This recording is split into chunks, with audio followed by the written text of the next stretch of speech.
शाहरुख खान अब एक अरबपति हैं। जी हाँ, आपने बिल्कुल सही सुना। कई न्यूज रिपोर्ट्स के अनुसार उनकी कुल संपत्ति नेट वर्थ 1.4 बिलियन डॉलर है। इसका मतलब है कि टॉम क्रूज जैसे कई हॉलीवुड अभिनेता उनसे भी ज्यादा अमीर हैं।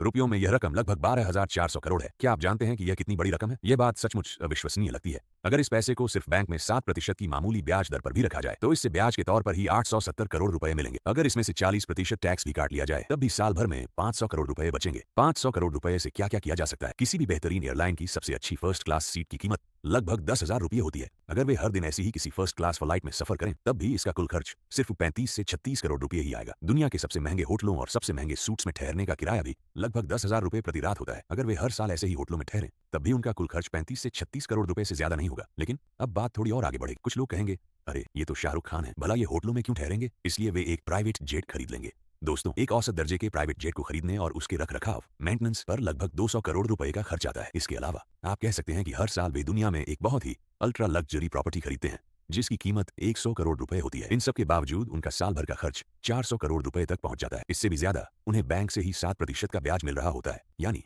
इस स्तर का अमीर होने का मतलब है कि आपको पैसे की कोई कमी नहीं है। 2014 की एक न्यूज रिपोर्ट के अनुसार आपको एक साल में 10,20,000 यूरो मिल रहे थे। मान लीजिए 2025 में ये पान मसाला कंपनियां आपको 10 गुना ज्यादा यानी 1 करोड़ 20 लाख यूरो दे रही हैं। लेकिन सवाल यह है कि क्या आपको इस अतिरिक्त 1 करोड़ 20 लाख यूरो की जरूरत है? क्या आपको इसकी आवश्यकता है? क्या आप अपने अंदर झांक कर खुद से पूछते हैं कि इसका क्या फायदा है, इसका क्या उपयोग है, इसका क्या मतलब है?